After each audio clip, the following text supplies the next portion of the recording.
എന്തൊക്കെയുണ്ട്? ഇന്ന് ഞാൻ ഒത്തിരി നാളും കൂടിയാണ് ഒരു വ്ലോഗ് വീഡിയോ ചെയ്യുന്നത്. കാരണം ഭയങ്കര തിരക്കൊക്കെ ആയിപ്പോയി. ഇനിയും മുതൽ ശ്രമിക്കാം എല്ലാ ആഴ്ചയിലും വീഡിയോ ഇടാനായിട്ട്. അപ്പോൾ ഇന്ന് നമ്മൾ നമ്മുടെ ഏവിയറിയിൽ എന്തൊക്കെ പ്രോഗ്രസ്സാണ് ഉണ്ടായിട്ടുള്ളത്, ബ്രീഡിംഗ് പ്രോഗ്രസ്സ്, പിന്നെ എന്തൊക്കെയാണ് ഫ്യൂച്ചർ കൊണ്ടുവരാൻ പോകുന്ന മാറ്റങ്ങൾ എന്തൊക്കെയാണെന്നാണ് കാണുന്നത്. അപ്പോൾ വായോ, നിങ്ങളും എൻ്റെ കൂടെ നമ്മുടെ ഏവിയറിക്കകത്തോട്ട് പോകാം.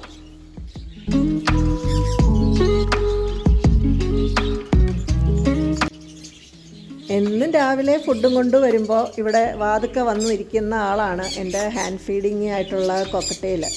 അവന് എപ്പോഴും എൻ്റെ തോളയിൽ കാണും ഞാൻ എപ്പോൾ ഇവിടെ ഏവിയറിയിൽ വന്നാലും. ഫുഡ് കൊണ്ടുവന്ന അവർക്ക് അറിയാം ഏത് ദിവസം ഏത് ഫുഡാണെന്നുള്ളത്. ബേർഡ്സിന് റൊട്ടീൻസ് ഇഷ്ടപ്പെടുന്ന ഒരു ആൾക്കാരാണ് അവർക്ക് റൊട്ടീനായിട്ട് കൊടുക്കുന്ന കാര്യങ്ങൾ അവർക്ക് അറിയാൻ പറ്റും ഏകദേശമൊക്കെ എന്നാണ് എനിക്ക് തോന്നുന്നത്. ഞാൻ അവർക്ക് കൊടുക്കുന്ന ഫുഡ് ഓൾട്ടർനേറ്റ് ഡേയിലാണ് ഞാൻ സോഫ്റ്റ് ഫുഡ് കൊടുക്കുന്നത്. അതിൻ്റെ ഇടയ്ക്കുള്ള ദിവസങ്ങളിൽ ഞാൻ പാലക്ക് എന്ന് വെച്ചാൽ നമ്മുടെ സ്പിനച്ച് ലീഫ്, അല്ലെങ്കിൽ മുരിങ്ങയുടെ ഇല, മല്ലിയില, പുതിനയില, അങ്ങനെയുള്ള ഇലകൾ, ചീര, ഇതൊക്കെ കൊടുക്കും. അല്ലാത്തുള്ള ദിവസങ്ങളിൽ പിന്നെ ഒരു ദിവസം ആഴ്ചയിൽ എഗ് ഫുഡും ആണ് ഞാൻ സോഫ്റ്റ് ഫുഡായിട്ട് കൊടുക്കുന്നത്. അപ്പോൾ ഇതാണ് ഞാൻ ഫുഡ് വൈസ് ബേർഡ്സിന് കൊടുക്കുന്നത്. ഇവരെ ഞാൻ എപ്പം ഏവിയറിയിൽ വന്നാലും ഞാൻ തുറന്നു വിടും. ഇപ്പം കേജിലിട്ടേക്കുന്നത് അവർക്ക് ഇഷ്ടമേ അല്ല. അവർക്ക് പുറത്തോടെ ഇങ്ങനെ പറന്ന് നടക്കുന്നതാണ് ഇഷ്ടം. പക്ഷേ നമുക്ക് ബ്രീഡിംഗ് ഒന്നും, ഒരു കുഞ്ഞായതുകൊണ്ടാണ് ഇത്ര നാളും കുഴപ്പമുണ്ടായിരുന്നില്ല. ഇപ്പം 1 year ആയി. അപ്പം ഇനിയിപ്പം ബ്രീഡിങ് ഇതുപോലെ കേജിലിട്ടെങ്കിലേ നമുക്ക് ബ്രീഡിങ്ങിനൊക്കെ ഒരു റിസൾട്ട് ഉണ്ടാകത്തുള്ളൂ. അല്ലാണ്ട് വിടാൻ പറ്റും. പക്ഷേ എൻ്റെ പുറത്തുള്ള അങ്ങോട്ടും ഇങ്ങോട്ടും ഒക്കെ എല്ലാവരും വഴക്കുണ്ടാക്കുന്നതുകൊണ്ട് ഞാൻ ഇവരെ ഇപ്പം സെപ്പറേറ്റ് ആയിട്ട് പാർട്ടീഷനൊക്കെ ഉണ്ടാക്കി ഞാൻ കേജിലിട്ടേക്കുവാണ്. ഇനിയും കോക്കറ്റെയിൽസിനും അതുപോലെ ഞാൻ കേജസ് വാങ്ങിച്ചു വെച്ചിട്ടുണ്ട്. അതൊക്കെ ഫിറ്റ് ചെയ്യണം.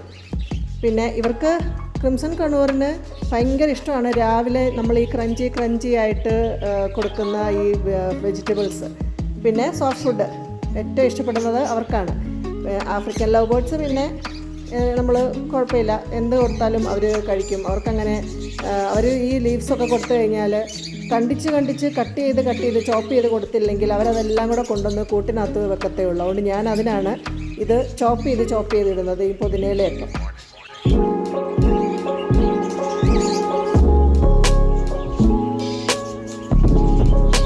ഇത് ഇനി എൻ്റെ ലാസ്റ്റ് ഒരു ചിക്കാണ് ബഡ്ജീസിൻ്റെ. ഇനിയും ഒരു പേരും കൂടെ ഉണ്ട് കുഞ്ഞുങ്ങളായിട്ടിരിക്കുന്നത്. അതോടെ കഴിഞ്ഞാൽ ഈ സീസണിലെ ബ്രീഡിങ് കഴിയും.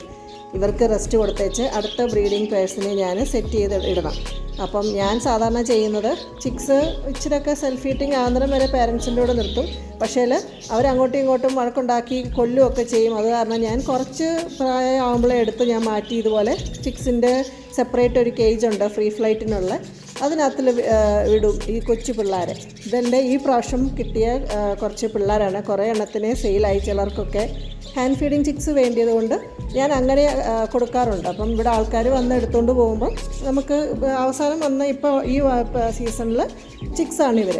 അല്ലാണ്ടുള്ള കഴിഞ്ഞ പ്രാവശ്യത്തെ ബ്രീഡിങ്ങിന് ഇട്ടിരുന്ന കഴിഞ്ഞവർക്ക് ഞാൻ റെസ്റ്റ് കൊടുത്തിരുന്നവർ വേറൊരു സെപ്പറേറ്റ് കേജിൽ അഡൽട്ട് പെയർസ് ഉണ്ട്, ബ്രീഡിങ് പെയറായിട്ടുള്ളവർ.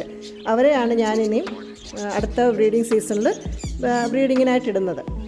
പിന്നെ ഇവർക്ക് ബ്രീഡിങ് സെറ്റ് ചെയ്യുമ്പോൾ ഞാൻ എല്ലാ പോട്ടുകളും വാഷ് ചെയ്ത് 2 ദിവസം വെയിലത്തൊക്കെ വെച്ച് ഒരാഴ്ച കഴിഞ്ഞിട്ടേ ഞാൻ ബ്രീഡിങ്ങിന് പെയർ മാറ്റി ഇടാറുള്ളൂ. അതുവരെ അവർക്ക് കാൽസ്യവും ഒരു ഡോസ് വേം ഇൻഫെസ്റ്റേഷനും നല്ല ഫുഡൊക്കെ കൊടുത്ത് അവരെ ഒന്ന് സെറ്റാക്കി എടുക്കണം ബ്രീഡിങ് ഇതിന് വേണ്ടി.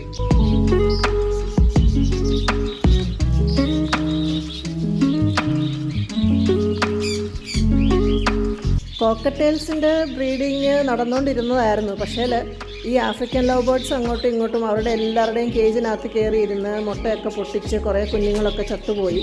അത് കാരണമാണ് ഞാൻ അവർക്ക് ഈ കേജ് ഞാൻ ചെന്നൈയിൽ നിന്ന് വാങ്ങിച്ചത്.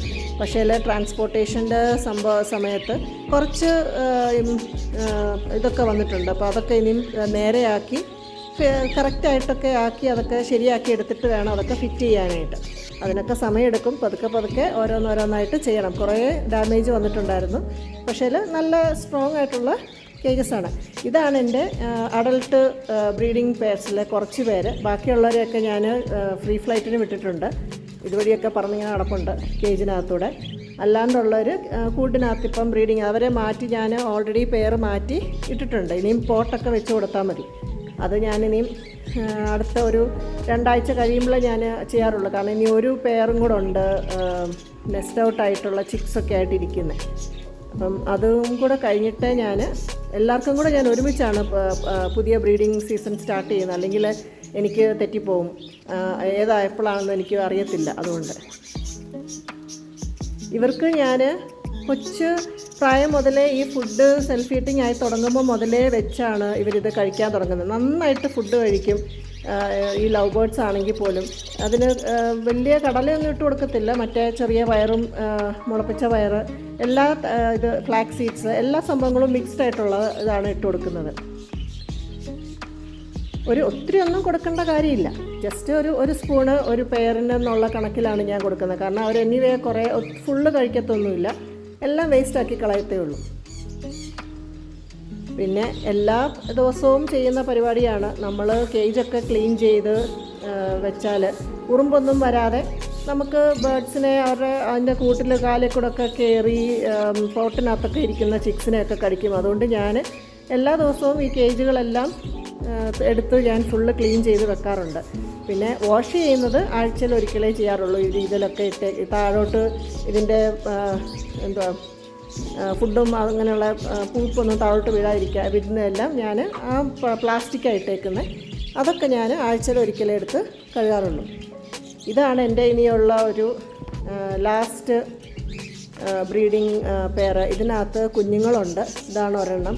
ഇനി അതിനകത്ത് 2 ചിക്സും കൂടെ ഉണ്ട്. അവരും കൂടെ നെസ്റ്റ് ഔട്ടായി കഴിഞ്ഞിട്ട് ഞാൻ പോട്ടുകളെല്ലാം എടുത്ത് വാഷ് ചെയ്ത് ഒരു 2 ദിവസം വെയിലൊക്കെ കൊള്ളിക്കാനായിട്ട് വെക്കും.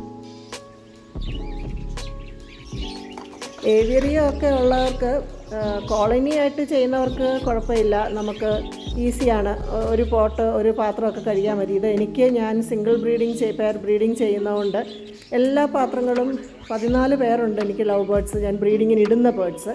അല്ലാണ്ടുള്ള 14 പേർ ഞാൻ റെസ്റ്റിനിട്ടേക്കുമല്ലേ. അപ്പോൾ അവർ കേജ് ഇതുപോലൊരു കോളനി സെപ്പറേറ്റ് കേജിനകത്തായതുകൊണ്ട് നമുക്ക് ഒരുമിച്ച് പാത്രങ്ങൾ ഇട്ടാൽ മതി.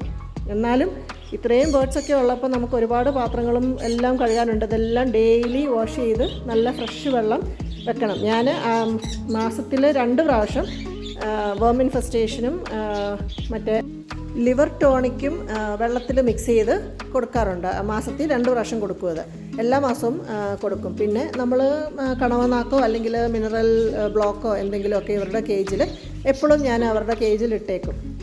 സൺകണ്ണൂറിനെ ഞാൻ തിരിച്ച് അവർ ഫുഡകത്ത് വെച്ച് കഴിയുന്ന ഉടനെ അവർ തിരിച്ച് കേജിനകത്ത് കയറിപ്പോകും. ക്രിംസൺ കണ്ണൂറിനെ ഞാൻ ഇടയ്ക്ക് ആഴ്ചയിൽ ഒരിക്കൽ തുറന്നു വിടും എല്ലാവരെയും.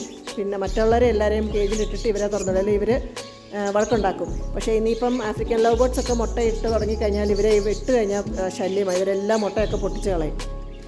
പിന്നെ വെള്ളം ഒഴിച്ച് ഞാൻ എന്നും കേജ് കഴുകാറുണ്ട്. കാരണം ഉറുമ്പൊന്നും വരാതിരിക്കാൻ വേണ്ടി. നല്ല നീറ്റ് ആൻഡ് ക്ലീൻ ആയിട്ട് ഇരിക്കുമല്ലോ. സൺകണ്ണൂറിനെ ഞാൻ അങ്ങനെ കുളിപ്പിച്ച് ശീലിപ്പിച്ചിട്ടൊന്നുമില്ല. പക്ഷേ അവർക്ക് ഭയങ്കര ഇഷ്ടമാണ് വെള്ളത്തിൽ കുളിക്കാനൊക്കെ. അപ്പോൾ ഇത്രയൊക്കെയാണ് എൻ്റെ ഏരിയയിൽ. ഇനിയും കുറച്ച് പുതിയ ബേർഡ്സിനെയൊക്കെ വാങ്ങിക്കണം. കുറേ അഡീഷൻസൊക്കെ വരുന്നുണ്ട്. കുറച്ച് ചേഞ്ചസൊക്കെ നമ്മുടെ ഏരിയയിൽ ഞാൻ കൊണ്ടുവരാനായിട്ട് പ്ലാൻ ചെയ്യുന്നുണ്ട്. അതൊക്കെ അടുത്ത വീഡിയോയിൽ കാണിക്കാം. അപ്പോൾ ബൈ ബൈ, അടുത്ത വീഡിയോയിൽ കാണാം.